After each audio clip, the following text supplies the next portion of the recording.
شما رها کنی خیلی آسان تر از اینه که اون شخص تو رو رها کنه. با ظاهرهای مختلف میان توی زندگیت و انقدر این تکرار میشه دهندمون رو از دست نمیدیم و اصلا با بالا کشیدن خودش منو میخواست بکشونه پایین و رها میکنی.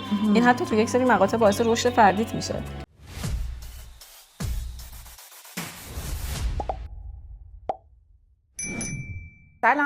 سلام. به یکی دیگه از ویدیوهای ما خیلی خوش اومدین. امیدوارم که ویدیوهای قبلیمون رو دیده باشین و استفاده مفید ازش کرده باشین. آره ما کلی با انرژی براتون ویدیو میفرستیم که یعنی پست میکنیم. حتما سابسکرایب کنین، لایک کنین، کامنت بذارین و نظراتتون با ما در اشتراک بذارین. اگر راجع به موضوع خاصی چیزی هستش که دوست دارین ما راجعش صحبت کنیم حتما بهمون بگین. دقیقاً ما اینجاییم که با هم دیگه یک گپ و گفت دوستانه بزنیم و اصلا هیچ پند و اندرسی هم قرار نیست به هم دیگه بدیم.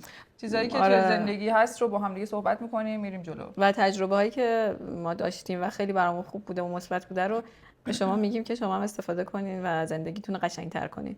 دقیقاً. خب امروز می‌خوایم بریم سراغ این که 5 تا نکته‌ای که واقعاً توی زندگی به نظر من خیلی مفیده و به کارتون میاد که خب آخرین نکته‌ای که می‌خوایم بهتون بگیم خب قطعاً یکی از مهمترین نکته هاست. حتما تا آخر گوش بدین چون واقعاً آخریش یعنی البته اینا با هم پیوستن ولی آخرش خیلی مهمه. آره.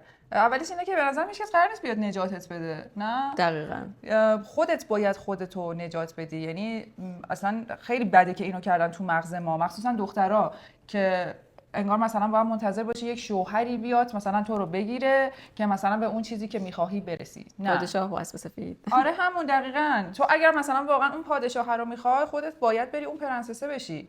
یعنی تو اگه یک آدمی میخوای که مثلا خیلی با فهم و شعور و با کمالاته، به نظرم خودت باید بری آدم خیلی کتابخونی باشی، میدونی اینجوری جذب میکنی آدما رو به سمت خودت.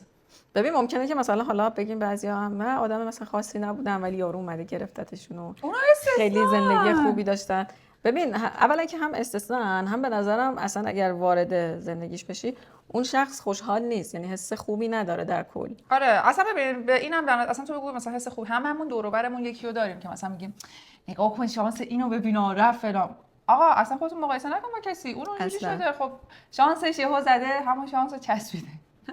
آره همون شانس رو چسبیده ولی اینکه اون زندگی که مثلا چه میدونم یک فرد پولداری بوده و آدم حسابی بوده و اومده باشه ازدواج کرده، اینکه تو اون زندگی طرف خودش خوشحال باشه نیازمند اینه که خودش هم خودش رو رشد داده باشه. آره دیگه دقیقاً. یک سری مسائل ما فقط ظاهر رو شما داری می‌بینی، تو درون زندگیش نیستی. شاید واقعا یعنی من میشناختم آدمی که خیلی مثلا دوست داشتش که با یک فرد پولداری ازدواج کنه و ازدواج هم کرد و همه از دور میدیدن کلی به به چه ولی خب درون زندگیشون خیلی مشکلات زیادی داشتن و اصلا خوشحال نبودن. دقیقاً. یعنی تهش میخوره به همچین چیزی. یعنی آره.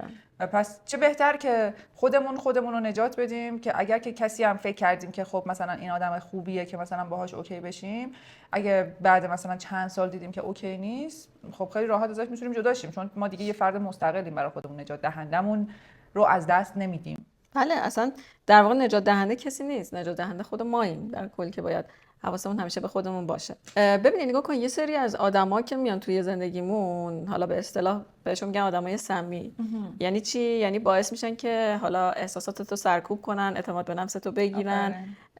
ممکنه که تو از هر لحاظی حالا شخصیتی، فیزیکی، منتالی ازشون بالاتر باشی و اونا چون نمیتونن به تو برسن با این سرکوب و اعتماد به نفس گرفتن تو و به اصطلاح حالا سمی بازی در آوردن میخوان که تو رو بیارنت پایین و حس بدی دائم بهت بدن و خب تو باید سعی کنی آدمای سمی رو شناسایی کنی و ازشون دوری بکنی، چون اگر در واقع خودت رو نشناسی، اون آدما رو نشناسی و رو خودت کار نکنی و ازشون فاصله نگیری وارد یه لوپ معیوب میشی. یعنی انقدر این آدما حالا با ظاهرهای مختلف میان توی زندگیت و انقدر این تکرار میشه تا اون درس رو بگیری و بتونی خودتو لول اپ کنی و از اون لوپ معیوب بکشی بیرون. آره دقیقاً. به نظرم بعضی وقتا آدم میگه وای نه آخه دوستم داره، میدونی هممون توی همچین چیزی گرفتار شدیم. ولی اونی که داره اعتماد به نفس تو میشکنه، من خودم با یک شخصی دوست بودم یه زمانی که مثلا فکر کنم من رفته بودم واسه یک فروشگاهی داده بودن از این بنرهای بنر که اصلا چیزای تبلیغاتی از بزرگ چاپ کرده بودن، بعد مثلا دنبال اون جایی میگشتم که مثلا یه همچین چیزی و مثلا ال ای دی تور مثلا چاپ کنه و اینا. بعد که کار تموم شد اینجوری میگه حالا مگه چه مثلا خب من خیلی استرس داشتم، من اینجوری بودم که آخرش مثلا خلاص شدم و با یه کلمه که آره حالا من انگار رفتی بیلبورد توی اتوبان زدی فلان، میدونی قشنگ اگه من آدمی بودم که اعتماد به نفس نداشتم همون موقع من میتونستم قشنگ خورد شم. یعنی اینجوری بودم که ای بابا خب پس کار خاصی هم انجام ندادم و اصلا با بالا کشیدن خودش منو میخواست بکشونه پایین، در صورتی که در آخرین لحظه‌ای که ما داشتیم کلا کات میکردیم متوجه شدم که یعنی خودش اعتراف کرد که چون تو از من بالاتر بودی من نمیخواستم جلو تو کم بیارم و هزاران دروغ گفته بود و هزاران اعتماد به نفس منو میخواست خورد کنه. پس اون آدم سمیه آقا کات دقیقاً. آره و باید حتما این کارو بکنین، اگه این کارو نکنین مثلا هی میشینین میگین من نمیدونم چرا هر آدمی وارد زندگی من میشه همشون یه سری اخلاقای متفاوت دارن یا یه سری کارهای متفاوت، ببخشید اخلاقای یکسان تو یک سری موارد دارن و یک سری کارهای سمی یکسان میکنن، فقط ظاهر طرف عوض میشه. آره و شما تا آگاه نشین نسبت به اون و خودتون رو نکشین از اون قضیه بیرون این هی تکرار میشه. همون شکلی میمونه دقیقاً.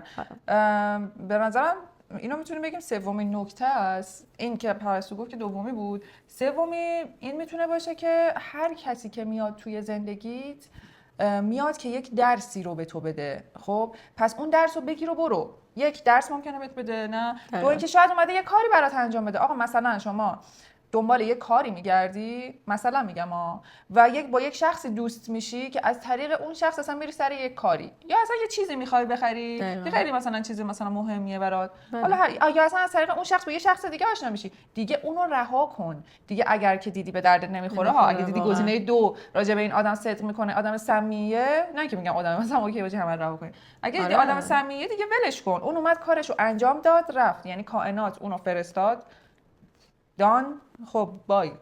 آره خیلی جالب بود. من خیلی وقت پیش چندین سال پیش با یه شخصی آشنا شده بودم که خب به نظر می اومد که با هم دوستای خوبی هستیم و ولی خیلی جالب بود. اون شخص حالا خواهر من اون تایم یه کاری رو باید انجام میداد و اون شخص یک آدم دیگر رو میشناخت که باعث شد که مثلا کار خواهرم انجام بشه با استفاده از معرفی که اون کرد. خب دیگه خیلی جالب بود. بعد که مثلا این اتفاق انجام شد، خب ما توی دوستی که داشتیم یه سری مشکلات برامون پیش اومد و اینها و خب دیگه کلا از هم دور شدیم دیگه و خب من دیگه رهاش کردم، اونم دیگه رفت سراغ زندگی خودش و خب یعنی در واقع اونجا بود که من متوجه شده بودم که کاملا که هر شخصی برای یک کاری میاد وارد زندگی میشه و وقتی اون کار تموم شد دیگه شما واقعا باید رهاش کنید.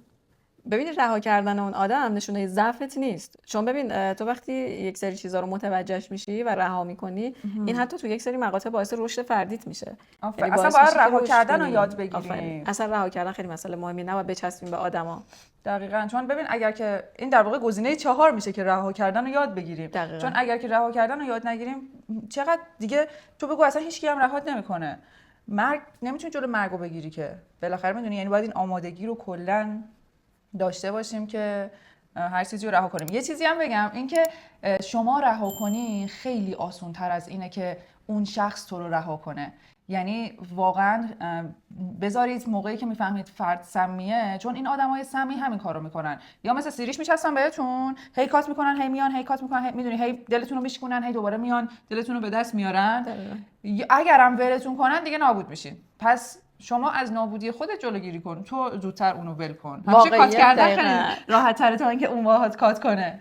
ببین واقعیت اینه که شما اصلا یه جایی به بعد متوجه میشی که این آدم واقعا به دردتون نمیخوره، ولی خب حالا به خاطر اون ترس هایی که یا تله‌های ذهنی که حالا تو وجود آدم قرار داره که حالا بعدا ما فصل راجع بهش صحبت می‌کنیم، باعث میشه که شما نتونی اون فرد رو ول کنی. آفرین. مثلا میگه او 5 ساله باهاشم دیگه چی فلان، طرف میره 20 سال زندگی میکنه بعد طلاق میگیره با 2 تا بچه. ببین اصلا تو که 5 سال 10 سال دوستی چیزی اصلا نیست. به نظر من حتی 20 سالم با یک نفر زندگی کردیم و واقعا به این نتیجه رسیدیم که این آدم به درد نمیخوره، ولش کن، رهاش کن، چون قطعا باعث اتفاقات بهتری تو زندگیتون میشه. آفرین. دقیقاً ممکنه یه تایمی توی غم و اندوه باشی ولی بعدش اوکی میشی. آخرین نکته‌ای که واقعا یه نکته مهمیه اینه که اگه خیلی زیاد مریض میشی ببین مشکل کجاست. چون بدن آدم وقتی که تو به احساساتت گوش نمیدی، انگار بدن میگه که آقا حواست به من هست، من مریضم، من روحی مریضم، پس مجبورم دردمو از قفس سینه بریزم بیرون، من مریضم پس مجبورم درد احساسیمو از سرشونه بدم بیرون، یا اصلا هزار تا مشکل دیگه. چون ببین این انرژی دیگه، این انرژی ذخیره میشه تو بدن و تو اگه اینها رو آزاد نکنی بالاخره یه جایی میزنه بیرون دیگه. آره دیگه دقیقاً، یعنی همینه. حالا مثلا یه بحثی هم هست که میگن واسه چاکراها و ایناه، واقعا خب هر چاکرا متعلق به یه چند تا از اندام از بدن هست.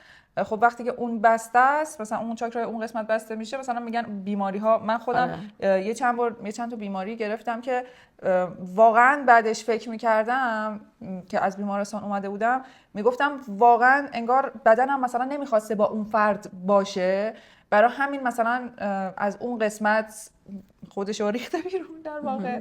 و این یه واقعیته به نظرم. باید به احساساتتون گوش بدین، به قلبتون گوش بدین، میدونی؟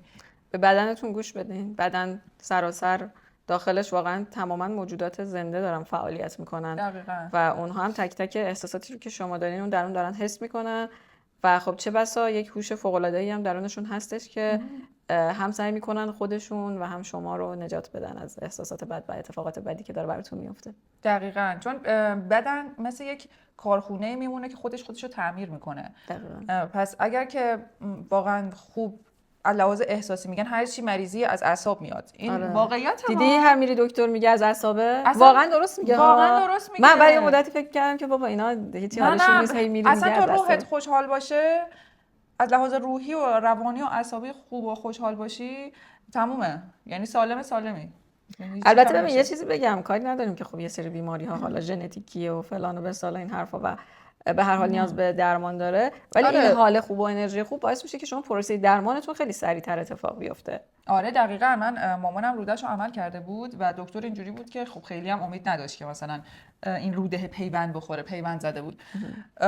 ولی توی اون بیمارستان، خب ما نزدیک مثلا 1 ماه بیمارستان بود مامانم، انقدر روحیه‌شو نگه داشت و خب منم خیلی بهش کمک میکردم و خودش هم کلا اینجوری بود که من 100% خوب میشم. آره فلان. بعد وقتی عمل میکنی هی میگم با بری راه بری، بعد خب خیلی سخته برات راه رفتن. بعد مثلا موهاشو هی میبافت، نمیدونم چی میکرد، به خودش میرسید، لاکای مختلف میآوردن براش می‌ذاشتن. یعنی دکتر بعد 2 هفته اومد، حالا رفتن آزمایش و عکس و اینا گرفتن، اصلا دکتر مونده بود، میگفتش که اصلا چقدر معجزه آسا این. آره انقدر سریع خوب شدی. آره برای همین روحیه خیلی تاثیر داره کلا. آره و واقعا این مسئله خیلی مهمیه و خیلی خیلی ما تاکید می‌کنیم روش و مهم باشه برای شما. دقیقاً. لایک کنید، سابسکرایب یادتون نره و اینکه امیدوارم براتون مفید بوده باشه. آره کامنت هم بذارین اگر توی این مباحث موضوعات خاصی هست که دوست دارین راجعش اطلاعات داشته باشین و ما صحبت کنیم، حتما برامون کامنت بذارین، چون این ویدیوهایی که توی درباره اینجور مباحثا میذاریم خیلی خیلی خیلی مهمه، حتما جدیش بگیرین. آره. با دقت نگاه کنین به حرفامون، حتی شده به نظر من چند بار گوش بدین که قشنگ حسش بکنین، چون زندگیتون رو واقعا تغییر میده. موفق باشین. فعلا خدافظ.